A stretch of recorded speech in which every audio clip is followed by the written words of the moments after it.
जैसे ही अनन्या एक IAS officer बनती है, उसका सीना गर्व से चौड़ा हो जाता है, लेकिन उसकी आंखें उन काले दिनों को याद करके नम हो जाती है जब वो जिंदगी से हार मान चुकी थी और दुनिया को अलविदा कहने की सोच रही थी।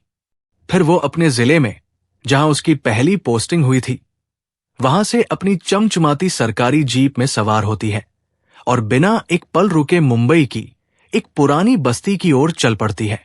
वो जगह जिसका हर कोना उसे सालों से याद था, जहां कभी एक शख्स रहता था जिसने उसकी टूटी हुई जिंदगी को जोड़ा था। उस शख्स का नाम था रामचंद्र जी, एक ऐसा इंसान जिसकी एक छोटी सी मदद ने अनन्या को आज इस ऊंचे मुकाम तक पहुंचा दिया था। वो अपनी जीप लेकर उस बस्ती में पहुंचती है और जैसे ही वो वहां कदम रखती है, उसकी नजरें रामचंद्र जी को ढूंढने में जुट जाती है। उसका दिल बेचैन हो उठता है और वो हर घर, हर चौराहे पर उनके बारे में पूछने लगती है, लेकिन जवाब सुनते ही उसके पैरों तले जमीन खिसक जाती है। लोग बताते हैं कि रामचंद्र जी अब उस बस्ती में नहीं रहते, बल्कि पास के बस स्टैंड पर दिन रात काटते हैं, अकेले, बेसहारा। उनके बेटे और बहू ने उन्हें घर से निकाल दिया था और अब वो भिखारी बनकर भीख मांगते हैं। ये सुनते ही अनन्या का दिल टूटकर बिखर जाता है। उसकी आंखों में आंसू उमड़ पड़ते हैं और वो बिना सोचे समझे अपनी जीप को बस स्टैंड की ओर दौड़ा देती है। जैसे ही वो बस स्टैंड पर पहुंचती है, उसके कदम थरथराने लगते हैं। वो भीड़ में रामचंद्र जी को ढूंढने लगती है। उसकी नजरें हर कोने को छान मारती है और आखिरकार वो उन्हें एक सुनसान कोने में देख लेती है।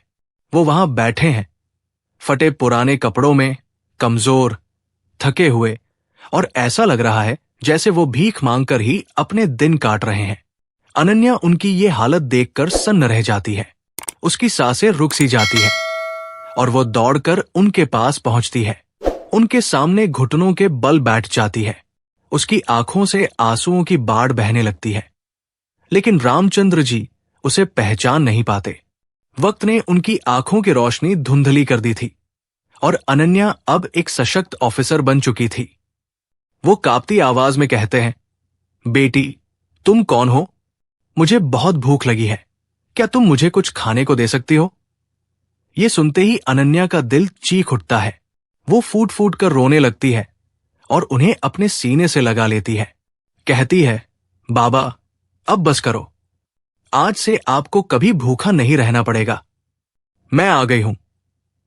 अब कोई दुख, कोई तकलीफ आपको छू भी नहीं सकती। मैं आपकी बेटी हूं, आपकी अनन्या। ये दिल को हिला देने वाला मंजर देखकर वहां मौजूद अनन्या का ड्राइवर और सिक्योरिटी गार्ड हैरान रह जाते हैं। एक इतनी बड़ी ऑफिसर एक भिखारी को गले क्यों लगा रही है? उसे बाबा क्यों कह रही है? बस स्टैंड पर खड़े लोग भी ये सब देखकर दंग रह जाते हैं। फिर अनन्या रामचंद्र जी को सहारा देकर उठाती है और उन्हें अपने साथ ले जाने लगती है। उसकी हर सांस में प्यार और गुस्सा दोनों भरे हुए हैं। लेकिन तभी रामचंद्र जी रुकते हैं और कमजोर आवाज में पूछते हैं, बेटी, तुम कौन हो? मुझे अपने साथ क्यों ले जा रही हो? अनन्या उनकी तरफ प्यार भरी नजरों से देखती है और कहती है, बाबा, आपने मुझे शायद नहीं पहचाना। मैं अनन्या हूं। मुझे भी आपने एक दिन ऐसे ही भरपेट खाना खिलाया था, मेरी जिंदगी को नया रास्ता दिया था। ये सुनते ही रामचंद्र जी की आंखें नम हो जाती है। वो पुरानी बातों को याद करने की कोशिश करते हैं और फिर चुपचाप अनन्या के साथ चल पड़ते हैं।